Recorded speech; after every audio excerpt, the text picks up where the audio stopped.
Sabe, muitas vezes a gente acha que conhece uma história, mas na verdade só conhece a capa do livro. Exato. E hoje a gente vai falar de um clã de vampiros que, assim, todo mundo conhece como assassinos de aluguel.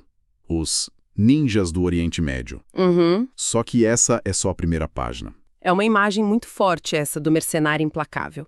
Mas o que o nosso material aqui revela é que, por trás disso, existe uma filosofia de justiça, uma tragédia que durou séculos e uma ressurreição que redefine tudo. A história real é bem mais interessante. Muito mais. Com certeza. Então, a nossa missão hoje é justamente essa.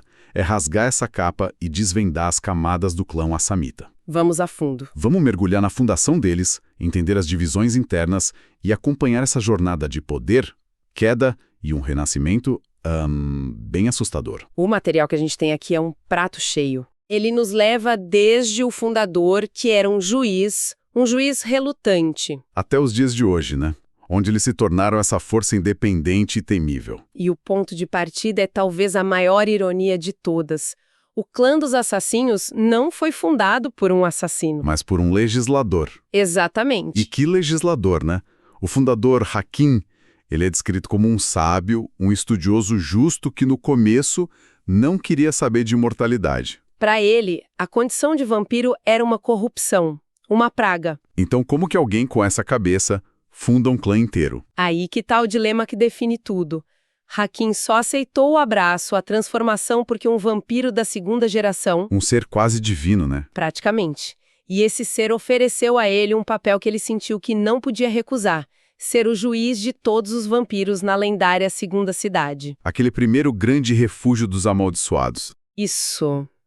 Ele viu aquilo como um fardo terrível, mas aceitou para garantir que a justiça, mesmo que distorcida, existisse entre eles. E ele levou o trabalho a sério, pelo visto. A fonte descreve a reputação dele de forma bem indireta. Nunca sádico, mas frequentemente letal. Isso diz tudo. Não era sobre crueldade, era sobre aplicar a lei. Custe o que custar. E essa mentalidade se refletia em quem ele confiava. O material sugere que o Hakim se dava bem com fundadores de clãs mais diretos. Mais francos, como os Gangrel, os Rávinos e os Bruja. Gente que fala o que pensa, basicamente. E claro, o oposto também era verdade. Ele tinha uma desconfiança profunda pelos clãs mestres na manipulação, na intriga. Nosferatu, Toreador. E especialmente os Ventru. Então, desde o começo, já dá pra ver que não era um clã de políticos. A deles era resolver na ação, não na conspiração. Se a gente olha o quadro geral, vemos um clã que nasceu valorizando a justiça clara, a ação direta. Totalmente o oposto das maquinações que definem a sociedade vampírica. Exato, principalmente a Camarilha, que é a torre de marfim da política. Os assamitas não jogam esse jogo. Eles chegam pra terminar o jogo. Mas claro, ninguém é perfeito. A fonte mostra que Hakim tinha um pavio bem curto. E era inquieto. Vira e mexe, ele simplesmente sumia por décadas para refletir, o que obviamente deixava todo mundo ao redor dele maluco. E essa personalidade volátil foi o estopim de um dos conflitos mais trágicos da história vampírica. A briga com Saulote. O fundador do clã Salubre. Exatamente. E o motivo parece pequeno, mas as consequências foram colossais. Peraí. A briga que definiu séculos de ódio começou por uma disputa sobre quem tinha a melhor equipe antidemônio? Parece mesquinho, né? Vindo de seres tão antigos. Um pouco. Os pra eles era uma questão de propósito, sabe? Hakim propôs criar uma casta de feiticeiros dentro do clã dele, Com a missão de caçar os Bali. que são basicamente vampiros adoradores de demônios. Uma causa justa. O problema é que o Saulat já tinha os guerreiros sagrados dele fazendo a mesma coisa. Ah, Ele não viu a proposta do Hakim como uma ajuda, viu como competição, talvez até uma invasão no domínio espiritual dele. entendi. Ele sentiu que o Hakim estava pisando no território dele. Em parte, sim. Mas a fonte também sugere que, para o Hakim, era uma questão de princípio. Ele viu uma falha e queria corrigir a maneira dele. E a teimosia dos dois criou uma rixa que nunca cicatrizou. Nunca. E o mais trágico é que o próprio material diz que o Hakim se arrependeu disso mais tarde. Ele percebeu que o orgulho dele causou uma ferida muito profunda. Esse arrependimento mostra a complexidade dele. Não era um monstro, Era um idealista com falhas. E depois que ele desapareceu de vez, o clã que ele deixou teve que se virar. E eles se organizaram de um jeito bem peculiar. Uma estrutura que refletia as diferentes facetas do próprio fundador, né? Exato. O clã se dividiu em 3 castas: os guerreiros, os feiticeiros e os vizires. Os guerreiros são os que todo mundo conhece, a cara do clã. A fonte até menciona a Teia das Facas. Soa como uma universidade da morte. Totalmente, treinando os assassinos mais eficientes do mundo. Já os feiticeiros, eles tentaram continuar a missão de caçar os Baales, mas sem a liderança do Hatim, foram perdendo força. E os vizires, que deveriam ser os diplomatas, os estudiosos, acabaram virando a casta menos influente. E nesse ponto a história do nosso mundo colidiu de frente com a deles, totalmente. Com a fortaleza deles, Alamut, fincada no Oriente Médio, era natural que durante as cruzadas os assamitas se aliassem aos exércitos muçulmanos. O que colocou eles em guerra direta com os clãs europeus, Ventry, Toreador. Todos que apoiavam os cruzados cristãos. Foi aí que a reputação de inimigos do Ocidente se cimentou de vez. E a coisa só piorou. O material traz um detalhe fascinante. Os seguidores de Sete Inimigos históricos dos assamitas. chegaram a ajudar os clãs ocidentais a caçá-los.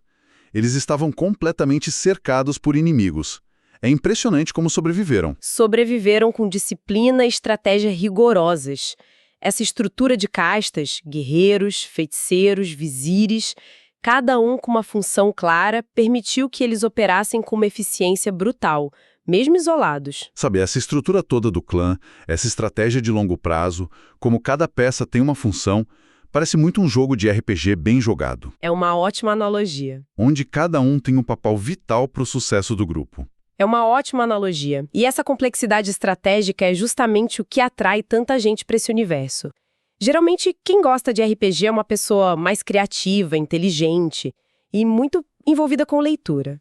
E esse perfil de quem gosta de estratégia e de se aprofundar nos detalhes combina muito com o desafio de estudar para provas e concursos. Sem dúvida. Seja vestibular, concurso público, concurso militar, OAB ou residência médica. É o mesmo tipo de dedicação. Se você é estudante e quer se preparar de verdade com essa mesma vantagem estratégica, entra agora em medcob.com.br, baixa o app e aproveita o maior banco de questões do Brasil, com provas anteriores de todas as instituições, questões comentadas, resumos práticos, aulas completas e flashcards prontos para revisar onde quiser. E falando em preparação e estratégia, a maior prova que os assamitas enfrentaram não veio de um campo de batalha. Não mesmo. Veio de uma maldição mágica.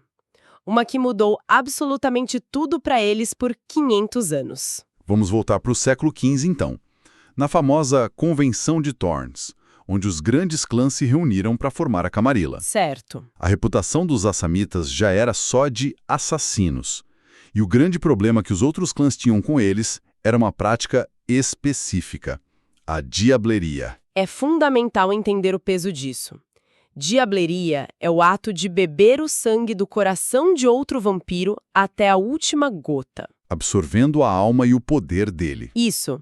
Para os assamitas, era um ritual sagrado, uma forma de se aproximar de Hakim, de purificar a linhagem. Mas para os clãs ocidentais... Era o crime supremo. Canibalismo de almas. Um tabu absoluto. E a punição foi poética e cruel. O clã Tremer, que na época estava se consolidando como mestre da feitiçaria de sangue... Eles lançaram uma maldição sobre todo o clã assamita. Uma maldição que os impedia de beber o sangue de outros vampiros. A alternativa era a aniquilação total. O líder assamita da época, sem saída, aceitou. Foi um golpe devastador. Imagina, um clã de predadores que de repente se torna alérgico à sua principal fonte de poder. Foi uma humilhação, uma castração simbólica e literal. O clã que vivia pelo sangue foi amaldiçoado a não poder mais bebê-lo de seus pares. O que levanta uma pergunta bem prática. Como eles continuaram sendo os melhores assassinos de aluguel do mundo, se eles não podiam se alimentar do sangue das vítimas? E aqui entra a genialidade do plano deles. Eles mudaram o método de pagamento. Em vez de ouro ou favores, eles passaram a exigir de seus contratantes um quarto de sangue de vampiro. O sangue que eles não podiam beber. Exato. Esse sangue era enviado em segredo para a fortaleza de Alamut. Durante 5 séculos, eles acumularam um oceano de vitae, de sangue vampírico, de quase todos os clãs existentes. Eles estavam jogando um xadrez de 500 anos. E a peça final foi o despertar de uma figura mítica. Urshug, uma cria direta de Hakim, que acorda de um sono milenar. A descrição dele na fonte é a de arrepiar. Uma besta colossal sedenta por sangue e totalmente psicótica. Urshug foi o catalisador que faltava. Ele olhou para aquele vasto estoque de sangue e não viu alimento, viu poder bruto. Um componente mágico. Exatamente. Ele reergueu a casta dos feiticeiros, que estava em declínio, e usando todo aquele sangue acumulado, liderou um ritual de poder inimaginável. E estilhaçou a maldição dos Tremere. Depois de 500 anos, simplesmente quebrou. Caramba, que virada de chave espetacular! Depois de 500 anos de humilhação, eles estavam livres. Totalmente livres. É por descobertas como essa que mudam toda a perspectiva de uma história que vale a pena acompanhar nosso trabalho. Se essa análise está sendo interessante, considere se inscrever para não perder as próximas. Mas a liberdade trouxe um novo problema, talvez até maior. Um conflito interno. Exato. Durante esses 5 séculos, muitos assamitas, isolados, enfraquecidos, haviam se convertido ao islamismo. A fé em Alá se tornou mais importante que a adoração a um fundador ausente. Eles encontraram um novo código moral. E Urshug, o fundamentalista recém-desperto, Imagino que ele não aceitou isso nem por um segundo. a reação dele foi de uma brutalidade absoluta. Ele iniciou um expurgo, uma guerra civil dentro do clã. E qual era o critério? Qualquer assamita que colocasse Alá acima de Hakim foi caçado e destruído. O objetivo dele era um clã purificado, unificado em seu propósito original. Leal apenas ao fundador. E aos seus métodos. Então, no momento em que se libertam de uma corrente externa, eles são acorrentados por uma tirania interna. Exatamente isso. A libertação da maldição dos Tremere levou diretamente a uma ditadura de Urshug. Ele queria restaurar a glória do clã, mas nos termos dele. Esmagando a diversidade de fé que tinha florescido. Foi uma purificação à força. E com essa purificação veio uma nova identidade. Eles não se viam mais só como o clã dos assassinos. Agora eles eram o clã do sangue. E esse nome tem um peso gigantesco, né? O material ressalta que a maestria deles em feitiçaria de sangue é, na verdade, 3 vezes mais antiga que a dos Tremere, seus antigos carcereiros. Ah, então os Tremere não inventaram. Eles usurparam a magia do sangue. Mas os assamitas nasceram nela. Foi um presente de Hakim. Com Urshug, eles retomaram essa identidade. Eles são os verdadeiros senhores da Vitá. Então, o que a gente tem no final é um clã unificado à força, com um propósito claro e que não serve mais de mercenário para as grandes seitas. Ele se vê em pé de igualdade com a Camarilla e o Sabá. E o primeiro alvo na lista deles é óbvio. Uma vingança de 500 anos contra o clã Tremere. Com certeza. Agora com guerreiros letais, feiticeiros poderosíssimos e vizires manipuladores, todos trabalhando juntos sob uma única vontade. Eles são mais perigosos do que nunca. É a conclusão de um arco narrativo épico. De juízes a assassinos, de amaldiçoados a libertos e agora uma força da natureza. Independente e implacável. É impressionante. A gente começou com o estereótipo do assassino do deserto e descobriu um clã fundado num ideal de justiça que foi aleijado por uma maldição, planejou sua vingança por 5 séculos. E ressurgiu com um propósito renovado e absolutamente aterrorizante. Sim. A história deles condensa temas muito fortes. O conflito eterno entre ideais nobres e a corrupção do poder.